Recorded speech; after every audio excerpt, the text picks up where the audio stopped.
इथं ब्रह्महत्या, त्यानंतर गर्भपात, ह्या सर्व गोष्टींचे जे पातक आहेत ते इथे नष्ट होतात. तर हे महत्त्वाचं आहे. आपल्याला जन्म झाल्यापासून किंवा जन्माच्या पूर्वीपासून ते मृत्यूपर्यंत कोणत्या कोणत्या प्रकारची कर्म घडतात ह्याची लिस्टच आहे पुराणामध्ये. म्हणजे इथे एवढं पण सांगितलं की बालपणी घडलेलं पाप, तारुण्यपणी घडलेलं पाप हे सर्व नष्ट व्हावं. तर आपण आता विचार करू, बालपणात कुठे एवढी काही पापं होत असतात. परंतु जे पण काही आहे, कळत नकळत आपण झाडांची पानं तोडतो, चुरगळतो, काय काय करतो. हे कळत नकळत तर आहेतच आहेत पाहायला गेलं तर. तर त्यामुळे इथं जर पाहिलं तर एवढी एवढी लिस्ट दिलेली आहे की त्याचं आपल्याला जाण पण पाहिजे की बाबा कळत नकळत जे काही घडलं असेल आपल्या हातून, जे काही आता गर्भपात करणं हे सर्रास सर्व मान्य आहे. पण ते पण खूप मोठी चुकीची गोष्ट आहे, पण ती सर्व मान्य झालेली आहे. तर ह्या सगळ्या गोष्टी ज्या आहेत कालाच्या ओघामध्ये, अशी कर्म पण नाईलाजास्तव केली जातात, पण त्याला ती केली जातात की करण्याबद्दलही काही हरकत नाही, कारण आत्ता जर परिस्थितीच तशी असेल, परंतु त्याचं प्रायश्चित्त घेणं आवश्यक आहे किंवा आपल्याकडून हे घडलेलं आहे ह्याची जाण आणि त्यानुसार आपण काही त्याबद्दल क्षमायाचना निसर्गात करणं अत्यंत आवश्यक आहे. अनेक जे जोडपी असतात की त्यांनी सुरुवातीला बाळ सहज लग्नानंतर सहज नैसर्गिकरित्या राहिलेलं गर्भधारणा झालेली असते. परंतु नंतर असं असतं की नाही आता मनाची तयारी नाही किंवा फायनान्शियली तयारी असेल तरी नाही, अजून इतक्यात नको, अजून आपल्याला इथे तिथे फिरायचं आहे, मौज करायचं आहे, त्यामुळे ते गर्भपात केला जातो. आणि नंतर अशा जोडप्यांना नंतर आवर्जून ट्रीटमेंट घेऊनही बाळं होत नाहीत, अत्यंत दमछाक झालेली दिसते. अशा अनेक केसेस पाहायला मिळतात. तर तिथं पहिल्यांदा ट्रीटमेंट सुरू करायच्या अगोदर तिथं पहिल्यांदा अशा पद्धतीने घडलंय का? घडलं असेल तर पहिल्यांदा माफी मागणं ही पहिली ट्रीटमेंटची पायरी आहे. जोपर्यंत माफी मागितली जात नाही, तोपर्यंत त्यांच्या जीवनामध्ये पुढील मार्ग सुटूच शकत नाही. तर कारण हे कर्म घडलेलं आहे, तर त्याच्यामुळे ही माफी मागणं, ती जाणीव करून देणं हे चुकीचं केलेलं आहे. तर ही ते महत्त्वाचं आहे आणि त्यानंतर पुढचं गोष्ट होते. ह्या संदर्भात माझ्याकडे एक माझीच मावस बहीण आहे. तर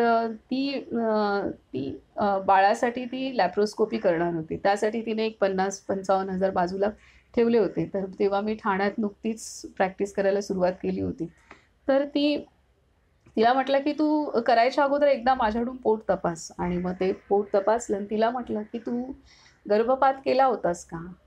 तर ती बोलली की हो, लग्नानंतर लगेचच गर्भधारणा झाली तर केला होता. कारण तिचं पोट तपासल्यानंतर तो मला पॉइंट जाणवला की गर्भपात झालेला आहे.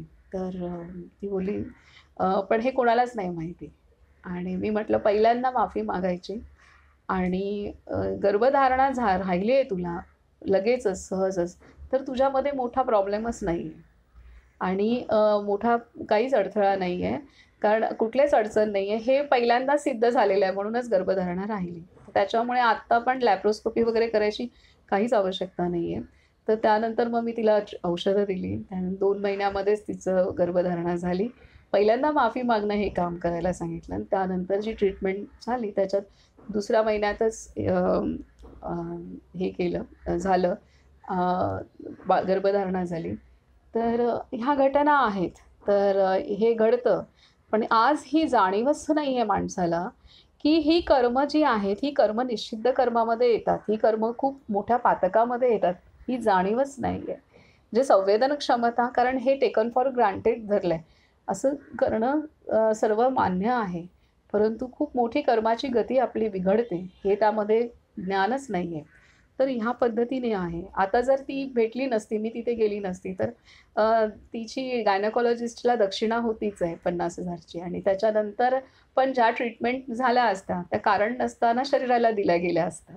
तर ह्या सगळ्या गोष्टी अजून कुठेतरी कर्म तिचं काही बाबतीत चांगलं होतं म्हणून काहीतरी भेट झाली आणि ते उलगडा झाला आणि ते झालं. ती गोष्ट आहे.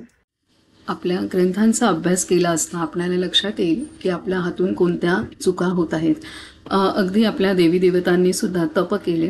देवी देवतांनी जे लोककल्याणार्थ विश्व कल्याणार्थ जे कर्म केलं त्यामध्ये त्यांना अनेक वेळा राक्षसांचा वधही करावा लागला. तर त्या वधाचा परिहार करण्यासाठी त्यांनी तप केले. इतकंच नाही तर त्यांच्या जी शस्त्रास्त्र होती, ज्या शस्त्रास्त्रांनी वध केला त्या शस्त्रास्त्रांनाही त्यांनी शुद्ध केलेलं आहे. अशी अनेक उदाहरणं आपण नर्मदा पुराणमध्ये अभ्यासली आहेत. जसं शूलभेद तीर्थाच्या ठिकाणी भगवान श्री शिवशंकरांनी अंधकासुराचा वध केल्यानंतर अशुद्ध झालेलं त्रिशूळ त्यांनी ह्या तीर्थाच्या ठिकाणी शुद्ध केलं. तसंच चक्रतीर्थाच्या ठिकाणी भगवान श्री विष्णूने आपलं चक्र शुद्ध केलेलं आहे. तर यावरून लक्षात येतं की देवता का आहेत. त्यांनी आपलं जे सतोप्रधानता जी आहे ती टिकवून ठेवली आणि थोडंसं सुद्धा काही अपराध झाले असतील, भले ते लोककल्याणार्थ विश्वरक्षणार्थ झाले तरीसुद्धा त्यांनी तपस्या केलेली आहे.